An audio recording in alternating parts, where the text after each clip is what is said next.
Whenever we meet another person, whether we plan on it or not, we are encountering that person's whole story, everything about their life. That cashier is not just a cashier. She's a retiree on a fixed income whose son died 20 years ago. The new colleague at work is someone who had an engagement break off a month before, and they've just moved here to try to rebuild after a shocking rupture in their life. The neighbor who moves in went to 6 different schools by the time they were in 8th grade and has terrible social anxiety because of it. This week, I went to get my hair cut in a local barbershop, and I think it looks pretty good. I'd only been to this place one time before, and I had never had this stylist before. And the woman who cut my hair was chatting and told me that her uncle had been a priest. And then I said, "What parish do you go to now?" And she said, "I don't. You coming in here is my sign." That's exactly what happened in the gospel. That woman was going to the well just like she always did at that weird time of day when nobody else was there, just like she always did. And Jesus was there. And he was her sign. And she showed up with her whole story. She couldn't not. Some of it was obvious. Some of her story was obvious because nobody would go to the well at the heat of the day unless there was a story. That's the time of the day when no one's there. Anybody who's there is going there the way that some people go to buffets in between the meal times so that no one's there. So that's exactly what she shows up with. And then she has the rest of her story too. The fact that she's been married 5 times. And now she's, as people want to say, shacking up. Interestingly, a little aside, a woman told me a story once about her adult daughter who lived with her longtime boyfriend. And she said that whenever anybody asks me to introduce him, I just say, "This is my sin-in-law."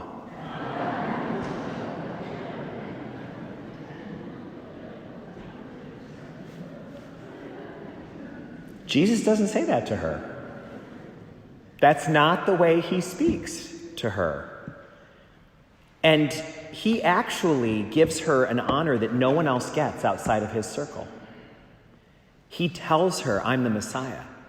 You know from all those other Bible stories, he always says, "Don't tell anyone." He doesn't reveal it. To her, he reveals it. That's how intent he was on treating her with dignity and not judging her. What we're hearing about in this gospel is a holy moment. This is a holy moment. This is a great example of one. And Jesus made it holy, and that part might be obvious. But the woman makes it holy too. Each of them had their part. Because a holy moment is, as we're reading about in this book that we're reading together as a parish, and many people are in small groups reading together, it's any moment where you put aside what you wanted to do and honestly ask, what would God have me do in this moment? What is the most beautiful, divine thing that God would choose for me to do? And that, when we do that thing, is what creates a holy moment. So Jesus creates a holy moment by talking to a forbidden person. She's a woman and he's a single man, not allowed. He's Jewish, she's Samaritan, not allowed. She's had many husbands. He's a teacher of purity. The whole thing is very complicated. He showed up for her. He created a holy moment in doing that. But she did too. She did not allow the awkwardness of the situation or of her circumstance to dissuade her. She showed up completely as she was, which is the only way that we really can do it. So that's what happened in the barbershop this week, right here in Glens Falls. That was a holy moment for that woman. Actually, I don't think in that story I get any credit.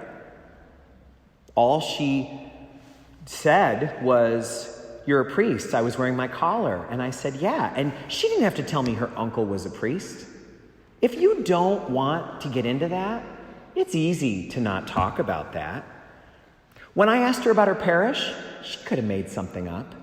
"Oh, I go up in Queensbury. I go, often when we kind of go to Saratoga a lot. I usually go down there." She could have, or she could have just changed the subject, but she didn't. She put aside anything else other than what she heard God giving her as a stirring, as an impulse to do. One of the things that this story really challenges us on is that Jesus didn't judge and always told us not to judge. One of his most famous lines is, "Judge not, and you won't be judged." He didn't judge her, and he's the one who has every right to, by job description. And it's because of something very simple. On this earth, you cannot judge someone and love them at the same moment. There's no such thing as judging someone but I love them a lot too. I'm loving them pretty hard right now. No. You're suspending love momentarily to judge.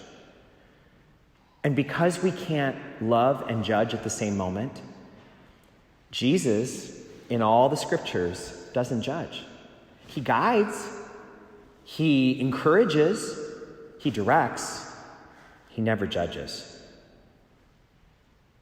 Interestingly, Pope Francis recently made a formal statement on the term that we sometimes use, living in sin. I probably don't need to define that for you since it's so ubiquitous that we say that. Do you know what Pope Francis said about that? Maybe you heard about it. It was in the news maybe about a year and a half ago. He said, we need to stop saying that. He said, those situations are always complex, and there's no way to build a bridge to anyone after you say that. If you're describing them as living in a state of sin, what are you saying about them? And what are you saying about yourself? Are you saying you have no sin anywhere in your profile? He said, people who do things are not living in a constant state of sin. They've got a complicated part of their life that takes time to work out. It doesn't mean if we're sinning in one area or falling short of a goal in another that we are living a sinful life, that we're bathing in sin day and night. So this week, we are being given an invitation to create a holy moment by withholding judgment on other people. This story is clearly Jesus not judging her. And if the one who has every right to judge does not judge her, that's a pretty big challenge for us. He also doesn't preach at her. And I would imagine that a big part of the reason why is because that's not the best way to help her. Loving her in a very clear way is the best way to help her. And you see what happens. It's like WD-40. All of a sudden, this catch in her life completely opens up. She runs through the streets. Maybe a question for us this week is, who in my life needs my love more than my judgment?